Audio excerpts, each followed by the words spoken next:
En este video vamos a mostrar cómo se determina la función de transferencia de sistemas de primer orden y cálculo de señal o respuesta tanto en el dominio del tiempo como en el dominio. Como siempre, partimos de temas básicos de primer orden, tales como el que escribimos a continuación. Tenemos una resistencia, un condensador. Nosotros lo llevamos para analizar en el dominio de la frecuencia. La resistencia lo reemplazamos por R y el condensador por la versión de impedancia compleja de R. Asumimos que la entrada es ahora B I de omega y la salida B0 de omega. La cuestión es la función de transferencia o H de omega será igual a B sub 0 de omega entre BI de omega. Y así esto se puede obtener por regla de voltaje anterior y hemos llegado a la siguiente respuesta, que lo hemos puesto en una forma normalizada de sistemas de primer orden. Lo importante a observar en el tema es que la frecuencia omega C en este caso está determinado por el producto inverso de R por C. Podemos también analizar un circuito equivalente donde podemos invertir el orden de los componentes R y C. Luego directamente hacemos el análisis en la frecuencia. Tendríamos el siguiente circuito equivalente. De nuevo acá nos interesa hallar la función de transferencia, que es el H de omega, que se obtiene por la división del voltaje de salida entre el voltaje de entrada. Y en este caso vamos a obtener lo siguiente. De nuevo, lo importante en cualquier circuito de este tipo será determinar el omega C. Y en este caso seguirá siendo el producto inverso de R por C. Si nos fijamos, hemos obtenido dos funciones de transferencia, las cuales hemos puesto en su forma normalizada y vemos que son bastante similares, pero sus comportamientos son completamente diferentes. Aquí observamos que tenemos J omega entre omega C y acá omega C entre J omega. En realidad, este es un sistema pasa abajo de primer orden y este es un pasa. En lo que sigue, iremos observando cuál es su comportamiento. Aquí hemos trabajado dos sistemas y podemos mencionar otra característica importante de la función de transferencia. Sin importar qué sistemas estemos analizando, generalmente la función de transferencia que vamos a obtener es una función que normalmente es compleja. En este caso, esta es una función compleja. De igual manera, esta es una función compleja. Y como siempre lo digo en clases, la pregunta que ahora debemos hacernos es de qué manera podemos representar esta función compleja de tal forma que nos dé suficiente información, o mejor dicho, la información que nos presente mediante alguna gráfica, que es lo más usual, sea bastante útil o que se pueda utilizar con facilidad para obtener o analizar la respuesta de esos sistemas ante diferentes señales. Esta representación se conoce como representación en el dominio de la frecuencia y la más conveniente es la forma exponencial de esta función de transferencia. Es decir, que el H de omega, en el caso del pasa abajo, que era igual a 1 más J omega entre omega C, nosotros lo vamos a expresar en forma de magnitud, una forma conveniente de representar los sistemas en el dominio de la frecuencia. Esta forma podemos hacerla también para el sistema pasa alto y obtendríamos lo siguiente. Entonces ya tenemos expresado estos sistemas en forma de magnitud ángulo, igual acá, magnitud ángulo, y esta es la representación exponencial,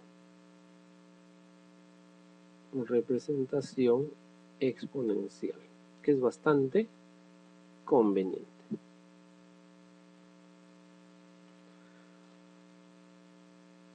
Otro concepto, bueno, en este momento podríamos graficar las respuestas de estos sistemas, ¿no?, para observar su comportamiento ya en el dominio de la frecuencia.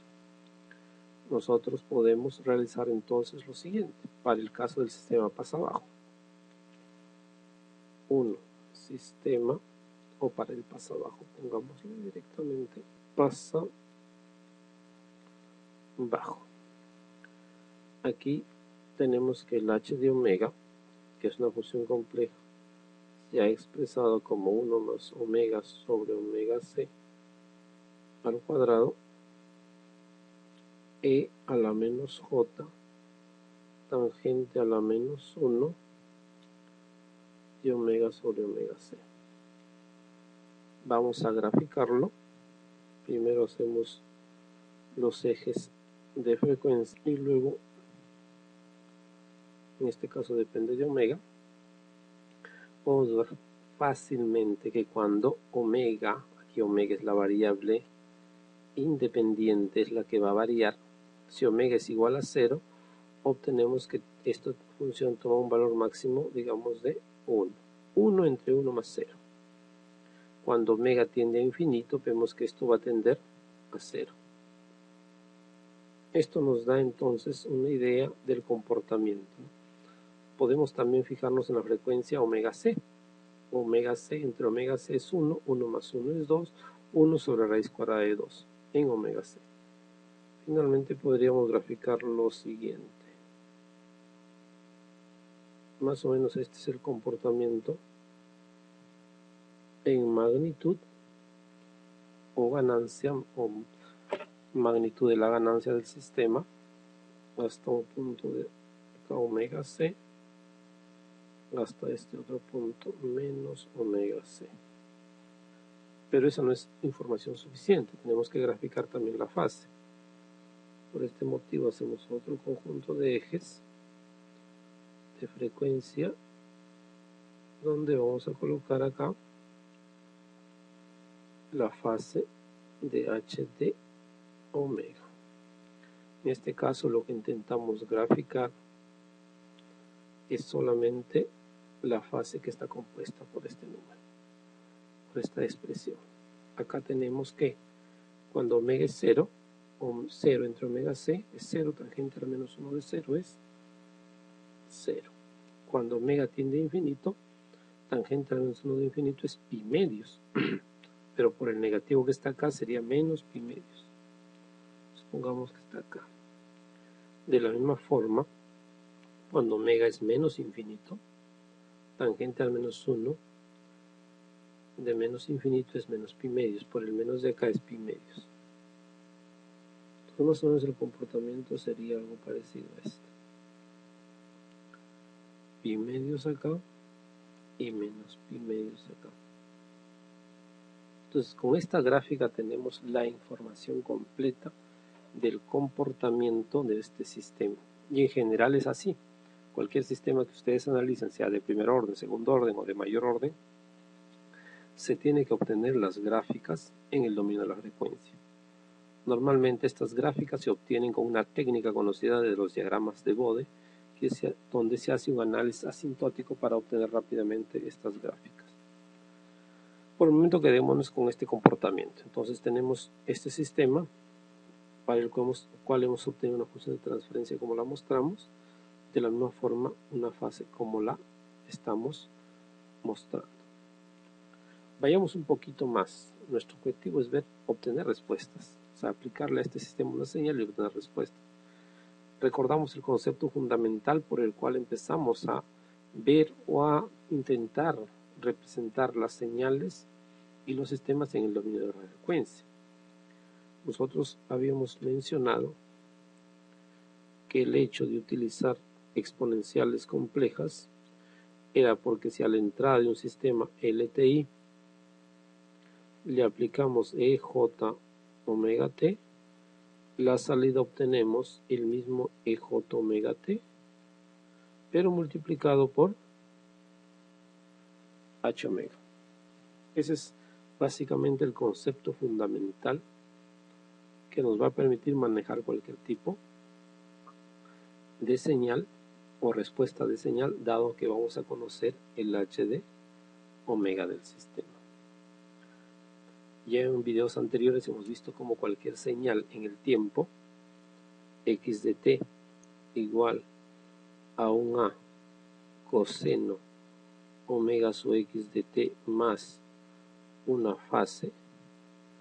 Esta señal nosotros, gracias a las fórmulas de Euler, la hemos podido expresar en la forma de a sub medios e j omega x de t e j teta x más a sub medio e menos j omega x de t e menos j teta x. Entonces, quiere decir que cualquier señal senoidal podemos expresarla como una superposición, es decir, una suma de señales exponenciales a la frecuencia de entrada omega x. Entonces, podemos aplicar los conceptos de superposición y homogeneidad para fácilmente calcular la respuesta del sistema hacia esta señal. Acuérdese también que en los videos anteriores se mostró cómo interpretar esta ecuación o estas relaciones obtenidas para una x de t que es cosenoidal. Nosotros en esos videos mostramos o escogemos representar esta señal simplemente diciendo que tiene una magnitud de A2, de valor A2, a omega x, y tiene una fase teta x también a omega x. Quiere decir que su representación podría ser simplemente este pulso a la frecuencia menos omega x, porque también es a medios,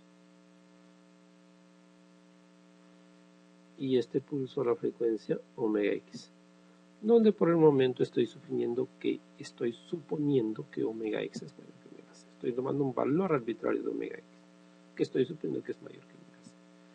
Entonces podríamos decir acá también que la fase, en este caso omega x, es un teta x. De la misma forma, menos omega x es un teta x. Acá es menos teta x y acá es teta x. Esa es la información relevante. Entonces, esta expresión, ¿qué me está diciendo? Que si yo aplico señales exponenciales, la respuesta simplemente es el producto de esa señal exponencial por el sistema. Entonces, aquí quiere decir, para obtener la respuesta, tendré que multiplicar el valor de la señal exponencial por el valor del sistema que toma ese valor en ese punto.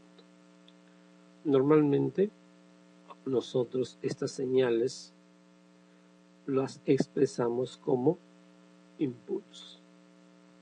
Entonces, cuando intentamos obtener la respuesta, el R de t, que es la respuesta a la señal de entrada, que está compuesto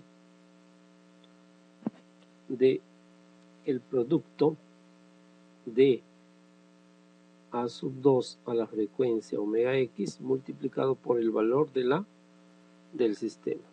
Entonces, en realidad aquí obtendríamos un a sub 2 multiplicado por el sistema evaluado a omega x.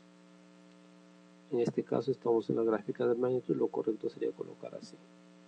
Igual en este punto obtendríamos el a sub 2 por el sistema evaluado en menos omega x. Así.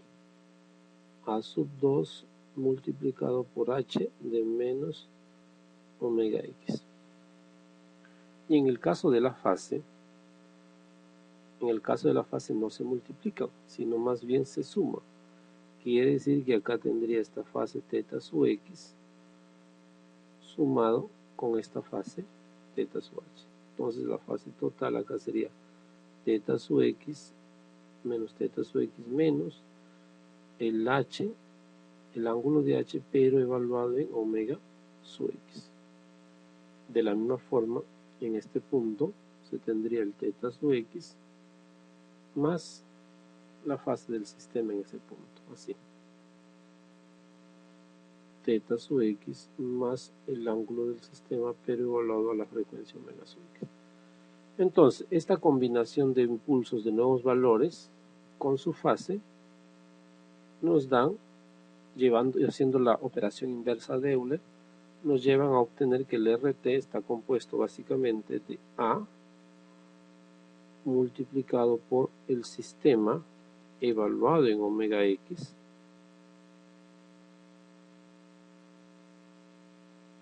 el coseno de omega x de t más teta x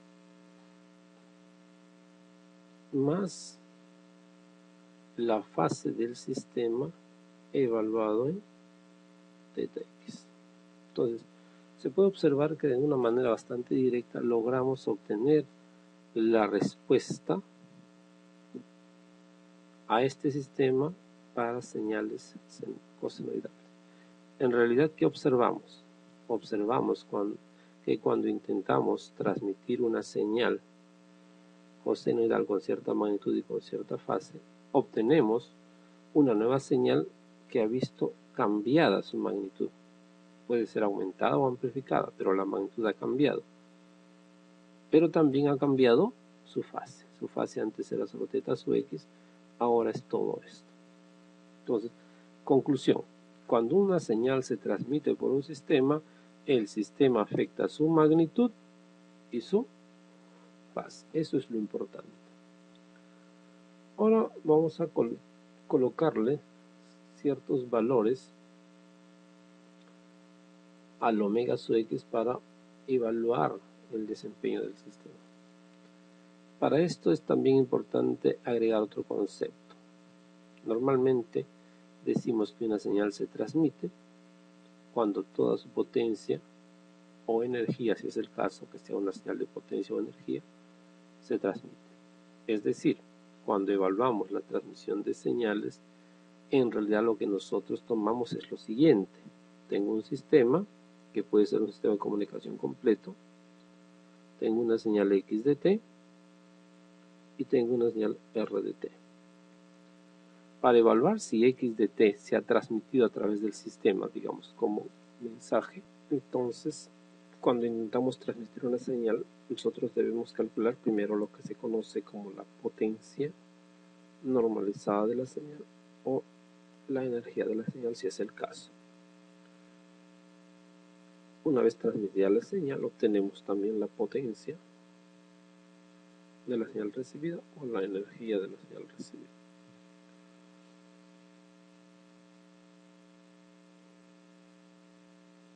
Para decir que la señal se ha transmitido, el PDR, la potencia de la señal recibida, digamos, debe ser al menos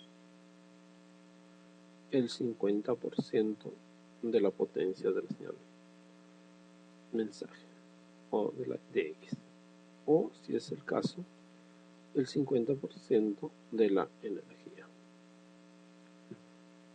De esta manera estamos describiendo el primer concepto o el primer criterio, más que concepto, de establecimiento de ancho de banda de un sistema. Diremos entonces que el ancho de banda de un sistema está determinado por aquella frecuencia que permite el paso de al menos el 50% de la potencia o energía de la señal en cuestión. Nosotros podemos observar entonces que siendo x de t igual a coseno de omega x de t más teta x, la potencia normalizada de x, en este caso hablamos de potencia, es simplemente a cuadrado medios, o valor RMS al cuadrado. Habiéndose recibido el R de t, cuya expresión la tenemos acá, podemos decir que su potencia, la potencia de R, es también a cuadrado medios, pero ahora multiplicado por el factor de ganancia del sistema, en este caso evaluado a la frecuencia de la señal. Y es un valor al cuadrado. Por esa razón lo escribimos de esta manera. Aquí podemos observar entonces claramente que la potencia de R depende fundamentalmente del sistema, tanto del omega C como del punto de aplicación del mismo. Vamos a clarificarlo con un ejemplo. Primero, supondremos que omega X es un décimo de omega C. aplicando las relaciones dadas, tenemos de nuevo que la potencia x es a cuadrado medios y la potencia r será a cuadrado medios multiplicado por 1 más omega c, omega x es omega c entre 10, reemplazando este valor tendremos 1 sobre 10 al cuadrado. Esto aproximadamente es a cuadrado medios. Concluimos entonces que frecuencias menores que omega c entre 10 tenemos que eventualmente se transmite toda la potencia de la señal, de esta señal en particular. Segundo caso, omega x es exactamente igual a omega c. Como siempre, la potencia de x será a cuadrado medios y la potencia de r será igual a cuadrado medios 1 más 1, y esto es igual a 1 medio de a cuadrado medios. Entonces podemos decir que omega c, o cuando omega x es igual a omega c, solamente pasa la mitad de la potencia de la señal, motivo por el cual omega c se conoce como puntos o frecuencias de media potencia, porque hasta ahí tenemos la mitad de la potencia, y es el primer criterio para definir el ancho de banda del sistema.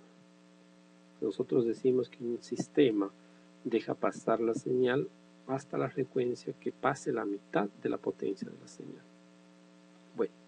Bueno, entonces veamos qué pasa para frecuencias muy altas. En este caso estamos hablando de que omega x, por ejemplo, es igual a 100 omega c. Llevémoslo al extremo.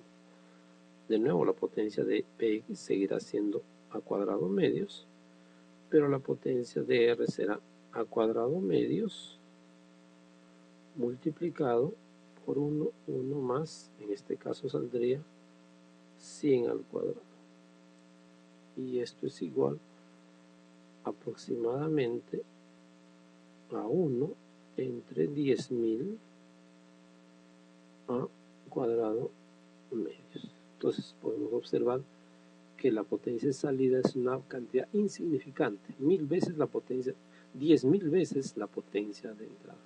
Entonces podemos decir que la señal en realidad no está pasando, está muy atenuada. Concluimos entonces de estos experimentos o de estas pruebas para señales con diferentes frecuencias que este es un sistema pasa bajo, porque las frecuencias muy bajas pasan hasta omega c, y luego para frecuencias muy altas obtenemos, digamos, potencias muy pequeñas. Concluimos que no pasa. Aquí se ha analizado solamente la potencia, pero ¿qué pasará con la fase? Podemos darnos cuenta que la fase del sistema cuando omega x es igual a omega c entre 10, viéndolo desde acá, en este caso la fase sería del sistema en omega x es igual a tangente a la menos 1 de 1 sobre 10 con un signo menos adelante,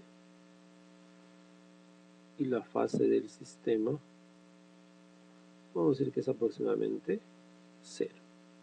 Quiere decir que la señal pasa con una potencia prácticamente igual y con un desfasaje igual a 0.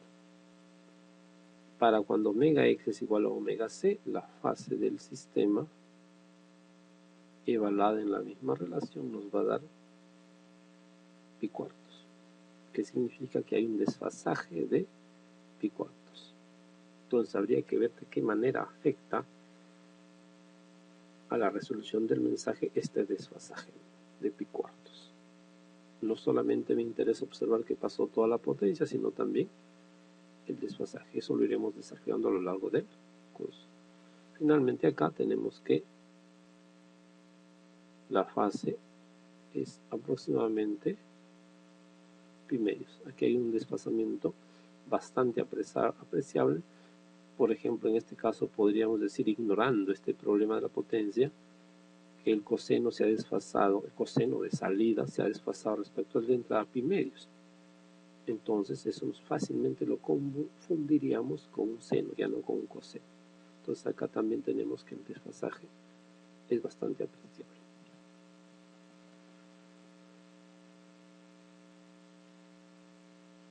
Otro concepto importante es relacionar, poco a poco iremos obteniendo esta relación, pero en este momento vamos a dar un resultado que es bastante importante y a tenerlo en cuenta.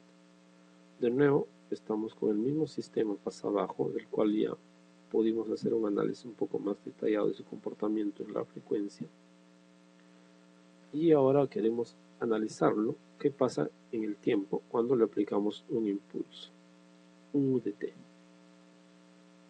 La respuesta que vamos a obtener va a ser igual a 1 menos e menos t sobre tau multiplicado por el impulso, donde el tau se conoce como constante del tiempo del circuito y es igual al producto de R por C. Este resultado es sumamente importante, el cual debemos tener siempre presente. Podemos nosotros ahora graficar la entrada y la salida del sistema de esta manera. El UDT todos lo conocemos, es el escalón unitario. Digamos que toma esta forma de acá. Este es el UDT, lo pongo acá para poder etiquetar correctamente sin confusión. Y esto es tiempo. ¿Cómo será la gráfica? 1 menos e a la menos tau entre t entre tau UDT. Aquí analizamos. Cuando el tiempo es 0, entonces también esta función será 0 debido a que está multiplicado por el UDT. Entonces también será 0. ¿Qué pasa cuando t es igual a 0? Ahí el UDT ya es 1. Pero acá 0 entre tau es 0, e a la 0 es 1, 1 menos 1 también es 0. Y luego cuando t es infinito, básicamente e a la menos infinito es 0 y queda 1. Quiere decir que en infinito recién la salida va a ser igual a la entrada. Esa es más o menos la forma que toma la salida. A este sistema obviamente es un sistema de retardo, porque la salida demora en alcanzar a la entrada o demora en seguir a la entrada. ¿Cuándo logra ser igual a la entrada? En el infinito. Obviamente, digamos que le toma un tiempo infinito en llegar a ser igual a la entrada. Un tiempo infinito no nos sirve en un sistema real. Por esa razón, y también porque no me interesa hacer exactamente igual a la salida, sino tener un pequeño error, se ha definido el criterio de tiempo de subida del sistema, que se define entre el 10% y el 90% que le toma al sistema a igualarse a la entrada. Entonces en el 10% tendremos un T sub 1 y en el 90% tendremos un T sub 2. Y nos interesa hallar este tiempo de subida, que es la diferencia de T sub 2 menos T sub 1. Aquí tenemos que el B sub 0 de T sub 1 es igual a 0.1 y es igual a 1 menos E menos T sub 1 entre tau. B sub 0 de T sub 2 es igual a 0.9 de 1 menos E menos T sub 2 sobre tau. Dividiendo, primero restando y luego dividiendo, obtendríamos la siguiente relación: E menos T sub 2 sobre tau sobre E menos T sub 1 sobre tau es igual a 0.1 sobre 0.9. De aquí podemos resolver la ecuación para obtener la siguiente expresión: menos t sub 2 menos t sub 1 entre tau es igual al logaritmo natural de 1/9. Acomodando esto de manera conveniente, tendremos que t sub 2 menos t sub 1 es igual a menos tau logaritmo natural de 1/9. La expresión que obtenemos ahora es, y esto ya es el tiempo de subida que nosotros necesitamos, y evaluando el logaritmo natural de 1/9 obtendremos 2.2 de tau. Podemos recordar que tau era igual a R por C, y también recordamos que omega C era igual a 1 sobre RC, u omega C era igual a 1 sobre tau. Entonces omega C, este tau es igual a 1 sobre omega C. Entonces podemos obtener esta expresión sumamente importante.